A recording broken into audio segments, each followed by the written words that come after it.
Hi guys, welcome back to my channel. So guys, बहुत दिनों से मेरे को वीडियो लेके नहीं आ रहा था क्योंकि यार मैं थोड़ा सा कुछ कामों में बिज़ी था। तो अब मैं एक अच्छी सी वीडियो लेके आया हूँ जिसको सुन कर आपको उम्मीद है खुशी होगी और थोड़ा सा डर भी लगेगा। तो गाइस स्टार्ट करते हैं। तो बेसिकली आज की जो स्टोरी है ना, वो तीन दोस्तों के ऊपर है, जिसमें एक का नाम राजू है, एक का नाम सुनील है और एक का नाम जगदीश है। ये तीनों दोस्त होते हैं जो साथ में रहते हैं, पढ़ाई वगैरह करते हैं, स्टूडेंट होते हैं, इनकी कॉलेज होती है, कॉलेज चल रही होती है। तो जो राजू और सुनील होते हैं वो बेसिकली सिटी से बिलोंग करते हैं, हैदराबाद से, और जगदीश होता है वो गांव का होता है। तो इनकी छुट्टियां होती हैं, छुट्टियां पड़ जाती हैं तो एक प्लान बनाते हैं। जगदीश बोलता है कि क्यों ना इस बार छुट्टियां तुम मेरे गाँव चलो, वहाँ आराम से रहेंगे, घूमेंगे फिरे, मेरा अच्छा खासा बड़ा बड़ा सा मकान है, तुमको रहने की भी दिक्कत नहीं होगी, चलो मेरे साथ में, और मेरी बहुत बड़ी फैमिली, मैं तुमको सबसे मिलाऊंगा। ठीक है। राजू और फिर जो सुनील होते हैं वो मान लेते हैं, चलो ठीक है, इस बार से गाँव चलते हैं, गाँव में थोड़े से मज़े ले लेंगे, गाँव की खेती बाड़ी देख के आ जाएंगे। तो तीनों अपना सामान वगैरह पैक करते हैं और चले जाते हैं। तो रात को ये निकलते हैं और सुबह होते में आ जाते हैं अपने गाँव में। तो फिर जगदीश होता है वो अपने परिवार वालों से मिलाता है इन दोनों को कि मेरे पापा हैं, ये मेरे चाचा हैं, ये मेरे मामा हैं। बेसिकली इनकी क्या ना जॉइंट फैमिली होती है, बहुत बड़ी फैमिली होती है, ये सब साथ में रहते हैं, बहुत बड़ा मकान रहता है उसके। तो जो जगदीश होता है उसके पापा जमींदार होते हैं, तो उसके बहुत बड़ा मकान होता है। ठीक है। तो ये उस दिन तो आते हैं थके थकाए, हाथ पैर धोते हैं और इसकी मम्मी खाना वाना परोस देती है और ये खाना खाने बैठ जाते हैं। ठीक है।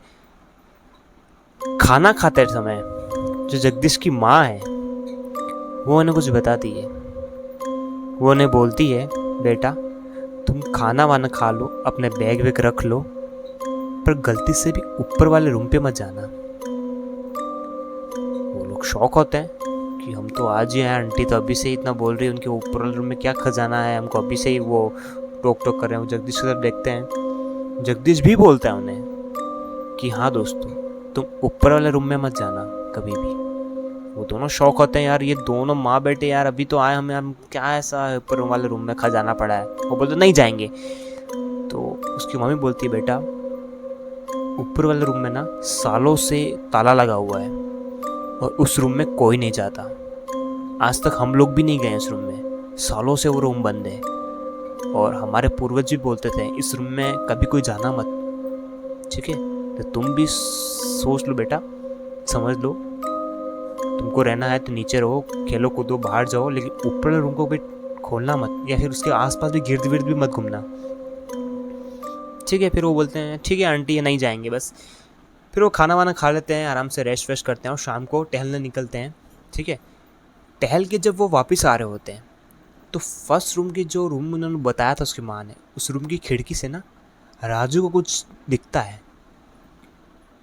कोई तो औरत दिखती है, उसकी परछाई दिखती है, जिसने रेड साड़ी पहन रखी है, और वो एकदम से पास होती है इस खिड़की से। तो वो सुनील को बोला, सुनील सुनील तुझे वहाँ कुछ दिखा, सुनील वहाँ कुछ दिखा। सुनील बोलता है यार मुझे तो कुछ नहीं दिखा यार, भाई मुझे भी कुछ वहाँ पर दिखा।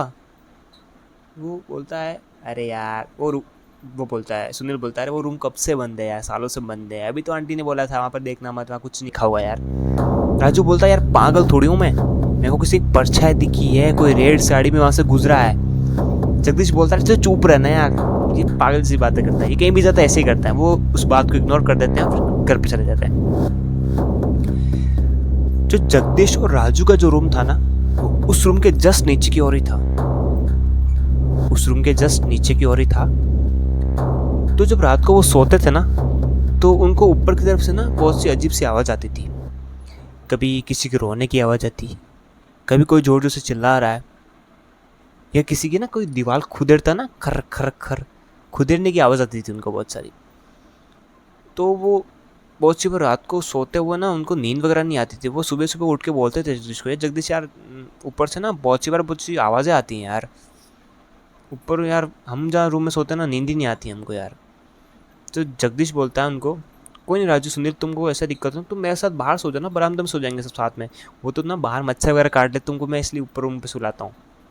तो बोलते हैं ना, तो भी राजू और सुनील बहुत पूछते हैं उसको वो यार कि यार आपकी मम्मी ने बोला था यार ऊपर कुछ ऐसा कुछ है यार, तो क्या है यार, हमको भी बताना एक बार, मतलब वहाँ से वो सालों से बंद क्यों है रूम, हमको भी इच्छा हो रही है अंदर जाने से। जगदीश बोलता ना, भाई तुम मेरे दोस्त हो, तुम यहाँ पर 5-6 दिन रहने के लिए आए हो, रह लो और फिर अच्छे से, मैं नहीं चाहता तुमको कुछ हो, तुम चुपचाप फिर घर चले जाओ यार, उस रूम की बात कभी मत करना।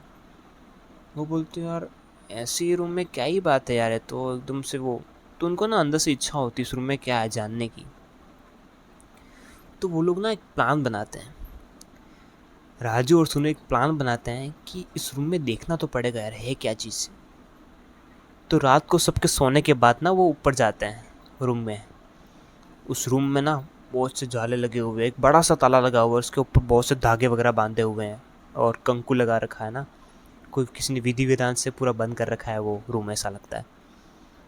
तो एक बार तो राजू को सर तो सुनील रहने दे यार, नहीं जाते इस रूम में, आंटी जी मना किया, और उनको पता चल गया ना बहुत डांटेंगे। तो राजू बोलता है अरे एक बार चल तो सही, देख लेते हैं क्या है क्या, एक बार देख तो लेते हैं अंदर क्या है, और ये लोगों को बार बार रोक रहे हैं, ऐसा क्या है इसी रूम में। फिर ना राजू एक बड़ा सा पत्थर लेके आता है और पत्थर को 2-3 बार ऐसे मार मार के उस ताले को तोड़ने की कोशिश करता है, और ताला बाद में टूट जाता है। जैसे ताला टूट जाता है ना, तो उनको गेट खोलने की ज़रूरत नहीं होती, वो गेट अपने आप खुल जाता है। वो गेट जैसे खुलता है, अंदर से बहुत तेज हवा आती है और चमगादड़ एकदम से उड़ते हैं। वो नज़ारा बहुत भयानक था, उनकी रूह कांप गई वो चीज़ देख के, चमगादड़ का एकदम से आना और इतनी हवा चलना, वो एक बंद रूम में जिसकी खिड़कियाँ ही बंद है, इतनी हवा आना पॉसिबल नहीं है यार। वो रूम में जैसे अंदर जाते हैं तो उन्हें एक आवाज़ आती है, इस रूम को तुम्हें नहीं खोलना चाहिए था। क्या आवाज़ आती है, इस रूम को तुमको नहीं खोलना चाहिए था। और ये डरावनी आवाज़ सुन के उनकी रूह कांप जाती है, और एक बार फिर सुन बोलता राजू को, राजू रहने दे, नहीं जाते अंदर। फिर भी वो अंदर चले जाते हैं, और फिर वो एक दरवाज़ा एकदम से बंद हो जाता है, वो एकदम से बंद हो जाता है, और फिर एकदम सुबह होती है। सुबह होती है, जगदीश फिर दोनों को ढूंढने जाता है कि राजू और जगदीश नहीं अरे राजू और सुनील नहीं दिख रहे, कहाँ गए, ढूंढ के आता हूँ। सब जगह ढूंढ लेता हूँ, मिलते ही नहीं है। फिर पूरा परिवार लग जाता है ढूंढने के लिए, वो दोनों कहीं नहीं मिलते हैं। फिर जगदीश एक बार ऊपर आता है और उस दरवाजे का ताला गायब है, दरवाज़ा बंद है लेकिन ताला गायब है। वो अपने पापा को बुलाता है, मम्मी को बुलाता है, चाचा चाची सबको बुलाता है ऊपर, पापा ये देखो उसका दरवाज़ा ही खुला, ताला टूटा हुआ है। उसके पापा बोलते हैं तुम्हारे दोस्त इसके अंदर तो नहीं गए। फिर वो दरवाज़ा ना चाहते हुए उनको खोलना पड़ता है, और खोल के अंदर जाके देखते हैं राजू और सुनील लटके हुए हैं। ये देख के पूरे परिवार की रूह कांप जाती है। उसके पापा बोलते हैं मैंने इनको बोला था यहाँ पे मत जाना, उन्होंने गलत किया बहुत। एग्जैक्टली मैं ना इस चीज़ में ना रात को उनके साथ क्या हुआ बताऊँ आपको। हुआ ये था कि बहुत पुराने टाइम ना पहले यहाँ पर एक हवेली हुआ करती थी। इसके पापा ज़मींदार थे, बहुत पैसे वाले थे उस टाइम भी। हवेली हुआ करती थी और राजा महाराजा रहते थे यहाँ पे, और ज़मींदार जो थे इसके पापा वहाँ पर काम करते थे राजा के पास। तो है ना एक आक्रमण हुआ था यहाँ राजा के ऊपर, किसी सेना ने या किसी ने किया होगा आक्रमण। उस टाइम ना क्या बोलते थे, पहले के लोग क्या करते थे ना, अपने जैसे जो राजा मर जाता उसके बाद ना जो होते थे लेडीज़ वगैरह, वो जौहर कर लेती थी या अपने आप को नष्ट कर देती थी, मुगलों के हाथ में लगने देती थी। तो उस टाइम ना रानी ने क्या किया था कि रानी ने ना उस टाइम उसको क्या सूझा ना, उसने वहाँ पर फांसी खा ली थी। फांसी खा ली थी तो उसकी आत्मा अभी तक वहाँ भटकती है, उस रूम में भटकती है। वो रानी का कक्ष हुआ करता था। तो ये सब बातें घर वालों को पता थी, इसलिए उनको अलर्ट किया था कि भाई इस रूम के आसपास मत गिरना। तो भी वो गए, और आखिरकार उनको मृत्यु का सामना करना पड़ा। जब वो अंदर गए थे ना, अंदर गए तो तुम पहले तो उनको एकदम नॉर्मल लगा, फिर उनके साथ ऐसा बुरा हुआ ना,